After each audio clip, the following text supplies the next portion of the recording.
Recording from the Sunshine City, St. Petersburg, Florida, overlooking beautiful Tampa Bay, this is the Sonography Lounge, sponsored by Gulf Coast Ultrasound Institute.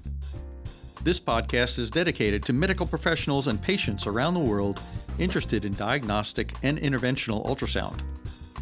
Our podcast will discuss everything ultrasound, from news, trends, career paths, new technology, and industry updates. Hosted by Lori Green and Tricia Rio of Gulf Coast Ultrasound Institute, they bring over 4 decades of experience in the ultrasound profession and are here to guide you through this journey. Now sit back, relax, and enjoy.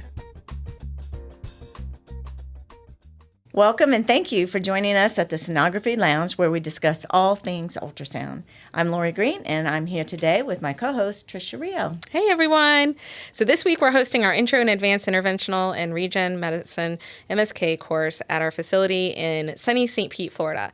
MSK Ultrasound is an excellent diagnostic and interventional tool for sonographers, physicians, and other healthcare providers working in sports med, ortho, rheumatology, family medicine, physical therapy, and more.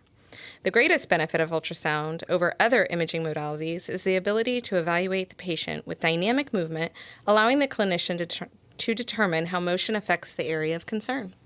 That's right, Tricia. And so today we are sitting down for a happy hour chat with 2 of our expert faculty, Dr. Jon Jacobson, who is an MSK radiologist for Lenox Hill Radiology in New York, and Dr. David Wang, founding partner and director of education and training of regenerative orthopedics and sports medicine in the Metro DC area. So welcome and cheers, everyone. Thank you. Cheers. Great to be here. Cheers. David? Cheers. All right. So why don't you guys get us started in our discussion here today? Hi, David. How you doing? I am great. Nice to see you. It's always great seeing you. Likewise. You've got some of the best jokes and sense of humor. I may be the only person who thinks that, but Yes, I think you are. but anyways, but it's nice to see you. It's always great to share the podium with you. And why don't we get started? So I had a question that I thought I would ask you to initiate some discussion, and this has to do with ultrasound. You don't say. Musculoskeletal ultrasound. So I know that in your practice, you have a very special practice where you have some sometimes really difficult and challenging cases. I recognize that. So I was wondering, is there an example of a case where musculoskeletal ultrasound just really saved the day, cleared up everything, and made a tremendous difference in the care of your patient? Yeah, so, it's fascinating in the years, so I've been doing MSK ultrasound for probably about 15 years now. And a lot of times it's kind of the standard, you got somebody who comes in who've got, rotator cuff injury, and then you have protocols that you can rely on and make a confident diagnosis, render treatment, and everybody's happy. And then there's all these other cases where it's like, you're kind of scratching your head, and especially the ones that revolve around spine or potential spine, radicular type pain patterns, that kind of thing. The anatomy can be quite complex when it's not as straightforward, say, a disc protrusion that's mashing on a nerve root, right? And you start looking at pain referral patterns, all this weird stuff. And sometimes MRI is the way to go, but other times the ultrasound makes a huge difference, right? So I had this one case, let's see, he was a early 60s male with, it was left buttock and leg pain with numbness in his leg, but it wasn't actual numbness where he lost sensation, right? It was sort of like a numb-like, feeling, I guess, almost like paresthesias. And so he had MRI of the low back of the spine, and sure enough, it showed a little bit of a broad-based protrusion at L5S1, maybe contact in the nerve root, but his neuro exam is completely normal. And the thing that kind of gave me a bit of a clue is that he said, when he sits and he kind of shifts his weight a certain way, it would make that numbness and that pain worse. And then, good physical exam is always the base of these things, right? So, I start doing my physical exam. And again, neuro exam is normal. And then as I'm doing a palpatory exam in his low back, SI, and buttock region, he had this one area in his left upper gluteal that was kind of tender, and when I pushed on, he's like, that feels like it's kind of reproducing the stuff going down my leg. And I'm like, that's kind of interesting. So diagnostic ultrasound, right? I'm scanning through there, and I'm doing my usual hip scan, not seeing a whole lot of stuff, scanning his distal glute med and min, and it's like, he's got a little tendinosis there. But that tender spot was more proximal. So I scanned proximally, and sure enough, he has this big honking calcification intramuscular in his proximal glute max.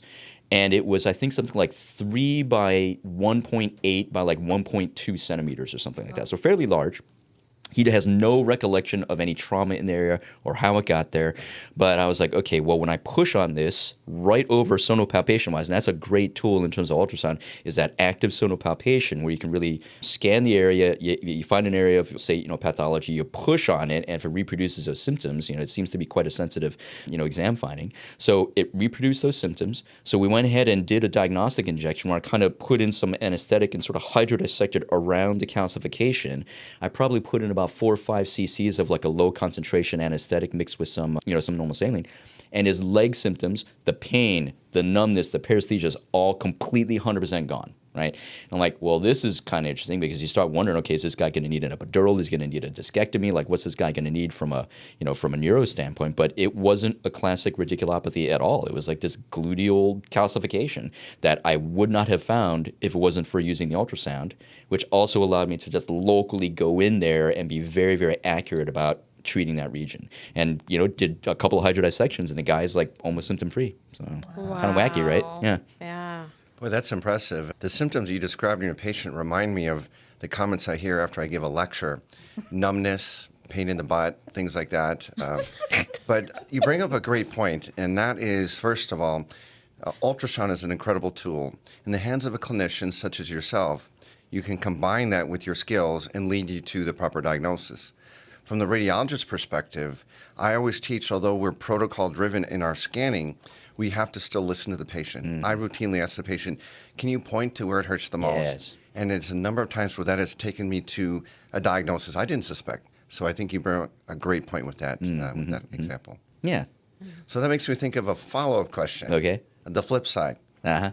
because not everything is perfect. Oh, far from it. So is there a case that comes to mind where perhaps ultrasound led you down the wrong path, where you said, oh, what was I thinking? Right, And right. you can be somewhat honest. So I was suspecting you might ask this type of question. Okay, so I guess, there's this one particular case where the ultrasound was almost like too sensitive. It was almost like too good in a way. So let's see, this patient, she was late 30s, and she had knee pain. I think it was her left knee. Yeah, left knee pain, and kind of like lateral patellar pain. And so physical exam was not that revealing, and then we had plain films, and then it turns out that she had this little foreign object, like this little linear, almost like metallic, that was in almost like that lateral retinacular aspect, just inferior to the inferior pole of the patella and lateral. And she's like, yeah, that's like right where my pain is. I'm like, what is this thing doing there? And she's like, I have no idea. And she's thinking, she's like, oh, you know what? So the pain started like 7 years ago.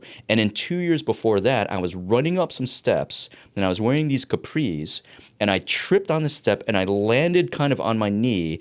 And I remember that I had these little like pin things, like those little, I don't know, like garment pins or whatever, in the lower part of the capris. And when I tripped, this is kind of gross, but it shoved that pin under the skin and then like broke off. And I had this like metal thing in my knee, and I completely forgot about this, right? So I'm like, oh my God, that's crazy. Wow. So I take the ultrasound. Oh, and then that's right. After that, she went to ortho after we discovered this foreign body. And orthopedic surgery was like, we could try to take it out surgically, but I mean, it's going to be tough because, there's this tiny little thing where you have to cut through all this tissue. It's going to be kind of a mess. I'm like, if you can live with the pain, maybe just like live with it, right? So I was like, ultrasound might come to save the day, right? So I scanned the area, and sure enough, I saw this little linear, it was like 7 by 1 millimeters. This little foreign, it looked like a needle, except it was broken off in the middle of her soft tissue. So I thought, you know what, let's try to extract it. I've never done this before, but why don't we try? Okay, so I got a sterile set of hemostats and all this kind of stuff, right? So sure enough, make a little incision, and I go in there, dig in with these hemostats. It took me like 45 minutes to get this dang thing out. And her husband is in the room, and finally, I finally grab onto it under ultrasound guidance. I'm guiding the hemostats, and I extract the thing, and it's like, da-da-da-dung, and I'm holding this metal, and it was disgusting. The thing was like all kind of slightly corroded and stuff like that. I guess her tissues had sort of, because I've been in there for like years, right? Yeah. And I pull it out, and we're all celebrating. It's like, oh my gosh, that's amazing that you took that thing out, all this kind of stuff, right? So we scheduled a follow-up for, I think it was like 3 weeks later, and she's like, yeah, doc, my pain hasn't changed at all. It's like exactly the same as it was before. So I'm like, oh, God, right? So I re-examine her knee. And this time around, I did a patellar grind test, which is like a standard physical exam test that I always do, but apparently I didn't do it on my initial evaluation with her. Turns out she just had like a standard patellofemoral syndrome, and she was having pain along the lateral, facet of her knee. So we did a couple of prolotherapy treatments intra-articularly to get that subpatellar region, 2 treatments, and then she's fine, and this is over the course of like probably 3 months, and I see her in follow-up at 4 months, and she's like, yeah, the pain's like 90% gone, man. So apparently this whole thing, this foreign body and extracting it in an ultrasound, it was awesome, it was great, but it was just the wrong diagnosis. So you got to rely on your clinical exam, follow the history, follow the physical exam, right? Don't let things lead you astray when it's like literally the bright shiny object into this metal thing that, so yeah. Well, that's an impressive story. I'm impressed with your attention to detail with these scenarios. What color were the capris? I think she said they were white. Or no, because her husband actually asked that question. That's kind of a funny thing that I remember that. So I never saw them. That gets kind of muddy waters there asking that question. Anyways, but what a great story. And I'm glad it worked out okay in the end. And yeah, so that's awesome. Very so cool. That's the questions I had for you to discuss. So, John, as I'm sitting here thinking about how wonderful the technology is for ultrasound, right? I mean, there are things that we can do that even, a couple, dozen years ago, we didn't have the capability. I've been doing this for 15 years, but, one of the great things is I remember very clearly when you came to help train us when we were in the early stages, right? This is over in Boston, up at Harvard's PM&R program, and you came in to help train myself and, Dr. Joanne Borgstein and all. And at that time, I remember you being very excited about new technologies in general with radiology. And now, fast forward these numbers of years, from what I'm seeing, the tech in ultrasound has made leaps and bounds. But I would love to hear from someone you've been doing this longer than practically anybody on the planet here. What have you seen in terms of, recent innovations with technology and how that's shaping the future? Yeah, so it's a good question. There are a number of areas that are being developed which I'm excited about, and let's say 3 come to mind. Yeah. So I'll just make a few comments about the 3 where I feel that there could be some advancement that can make a difference in patient care. The first one is microvascular imaging. So we know that we use color Doppler. There are many benefits to show blood flow, neovascularity with tendinosis, true inflammation with infection, and importantly with inflammatory arthritis like rheumatoid arthritis. And we know that power Doppler is more sensitive than color, conventional color. But microvascular imaging is even more sensitive. And what I've seen from it so far, I'm seeing blood flow in normal structures that I've never seen before. So we now need to then understand what is normal. But where I think this will be important is when I look at a patient, let's say with rheumatoid arthritis, and they're treated effectively and the blood flow on color and power Doppler disappears, but maybe they're still symptomatic. Is that really indicative of no inflammation? And I think the microvascular imaging may open our eyes to say, well, maybe there's still something going on there. So it's going to just raise the bar and letting us have more information on the degree of inflammation and hyperemia. So I think that whole area is going to be very interesting. So that's one of the 3 areas.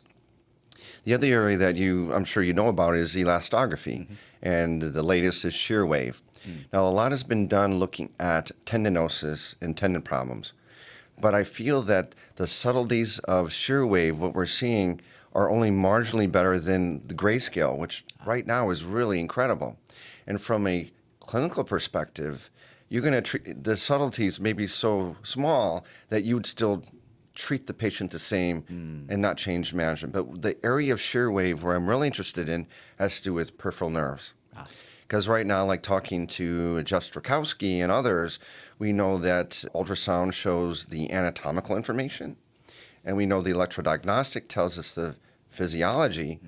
I want to know, is there changes in the compressibility, the stiffness of these nerves, especially in diabetics? That's an area that is we don't understand completely.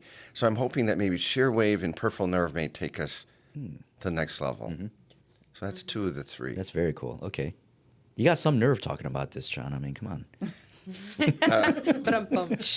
So the last one has to do with portable ultrasound, only because every year I'm always impressed how the machines are getting smaller and more powerful, the higher frequency.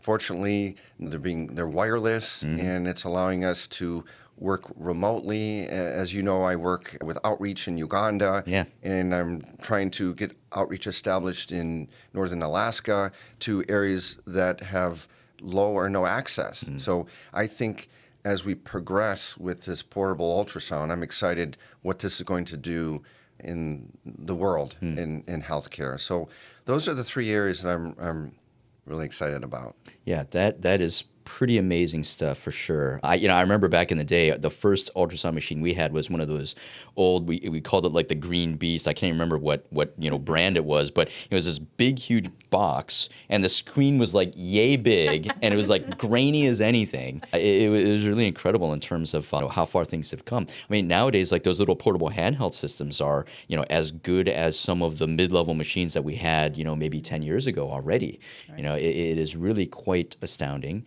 I love hearing about the work that you're doing in Uganda, and one of the things that has been really one of my favorite things that I do in life are these medical service trips to Honduras and Mexico, and Guadalajara. I think I've been on 24, 25 missions now, something like that.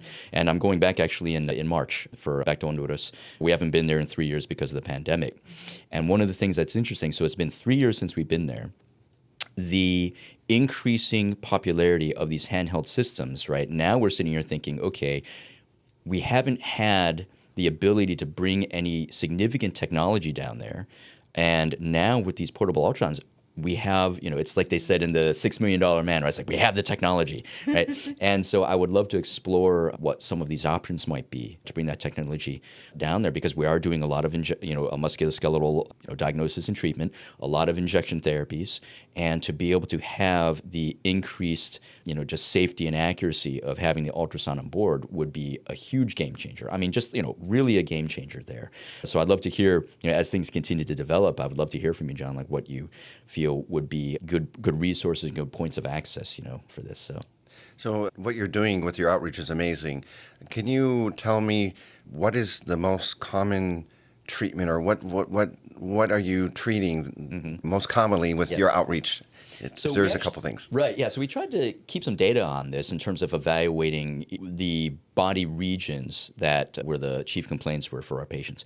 If I remember correctly, a little bit over 40% of all comers, and we'll treat as many as like about 2,000 patients over the course of the 2 weeks of our time in Honduras. Wow. It's been a little bit less recently, probably like somewhere in the 1,400 range, and about 42% are knees, a lot of knee osteoarthritis. That's like the main, thing. About 22 to 25% it was low back pain. And then we had a fair number of neck pain patients, and interestingly, elbow pain.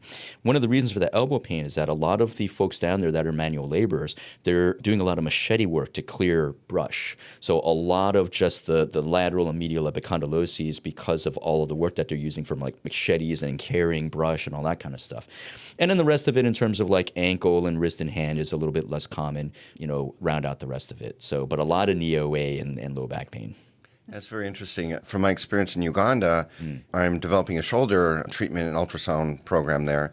But what we found is that actually a large number of women are getting this.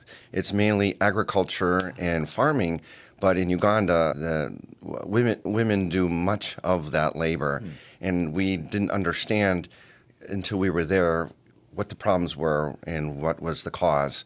But it's agriculture, but there's a large number of women which we didn't understand until we were boots on the ground. So yeah. Fascinating. Wow. And one of the things that is kind of challenging to think about is the fact that there's always going to be the need for help with these folks that are in these underserved areas around the world. And it just really makes you kind of think like, wow, we could do this like 24/7 and it still would never be enough, But as the technology becomes more easily available, again, it's kind of like this game changer, So it's very, very exciting in terms of looking at the future of ultrasound.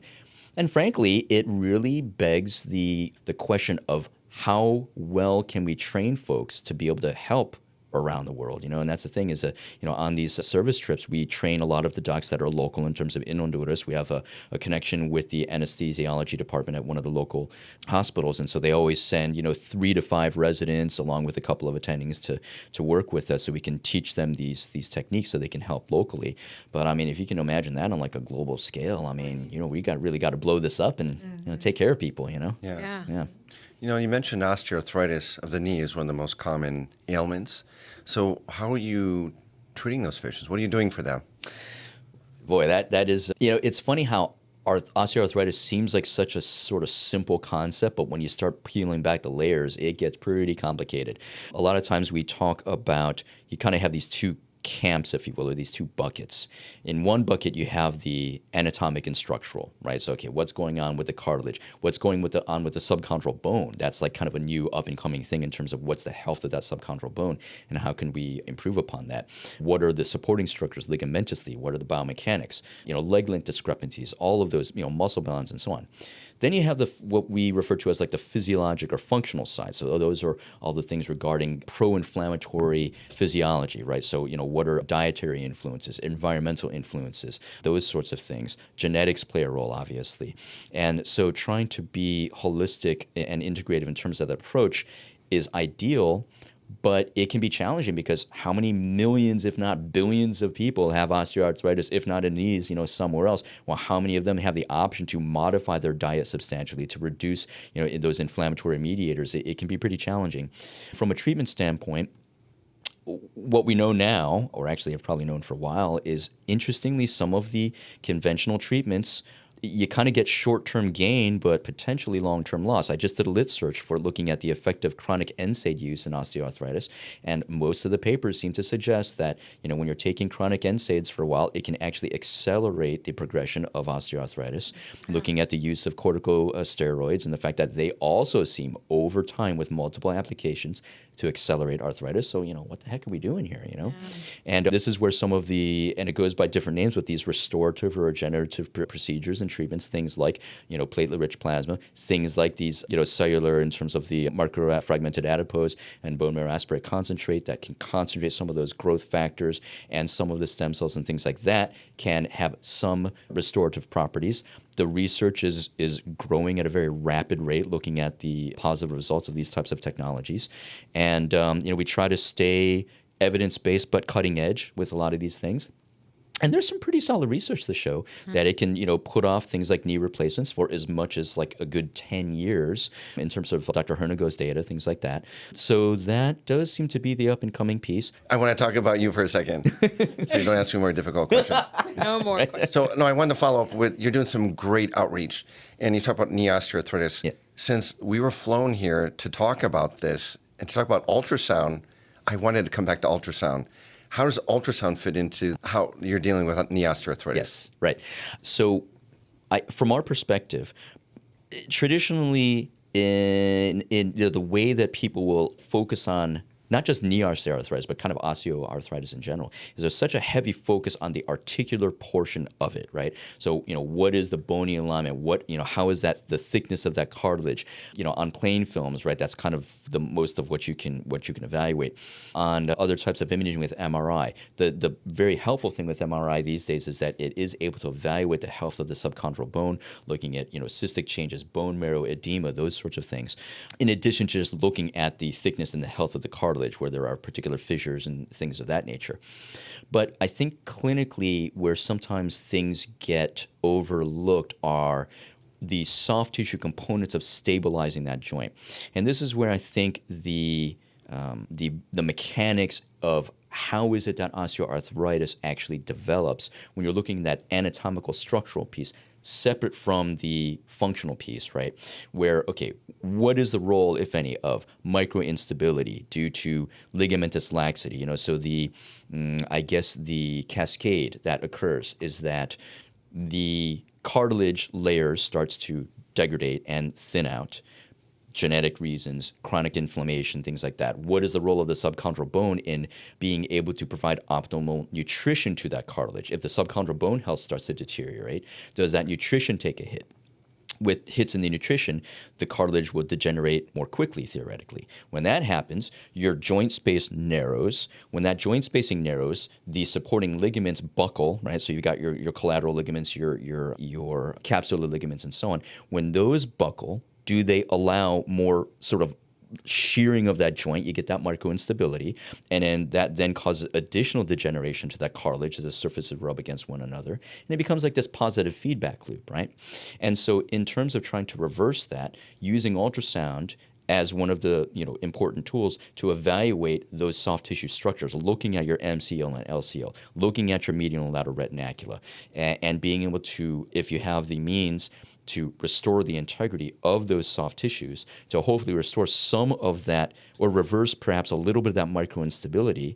We find that adding that to the mix, in addition to addressing the articular structures, and nowadays more the subchondral bone, that seems to get the best outcomes. Fewer treatments, longer lasting relief, those kinds of things. And the ultrasound is key to identifying where those soft tissue lesions are.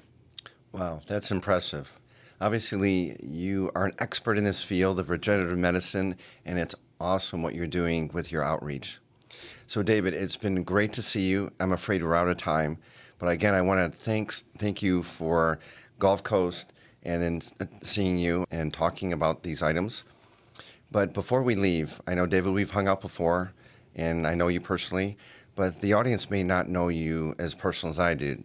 So I want to ask you 3 questions to end this. 3. And the seat's starting to get a little hot here. I don't know. The first one has to do with microvascular imaging. I'm kidding. Okay, so here are the 3 questions.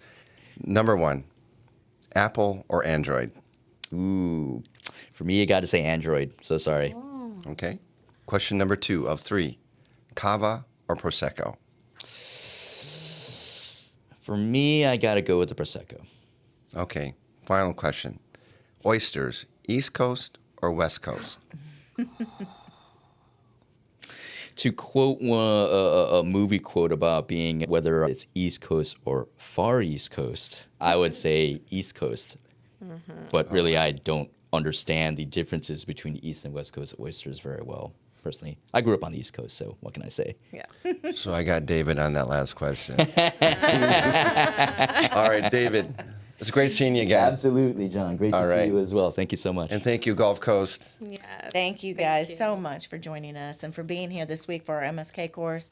We always love having you here. You guys are amazing and have such a wealth of knowledge to share with our participants. So we're happy to have you here. It's been a great and fun discussion with 2 of our favorite faculty members, but all good things must come to an end. So we thank you, John and David, for sitting down with us today. Yeah, and thank you to all of our loyal listeners. If you haven't already, be sure to subscribe to our podcast. That way you don't miss a single episode. And happy scanning. Happy scanning, everybody. Bye. And cheers. Cheers. Yay. Thank you so much, everybody.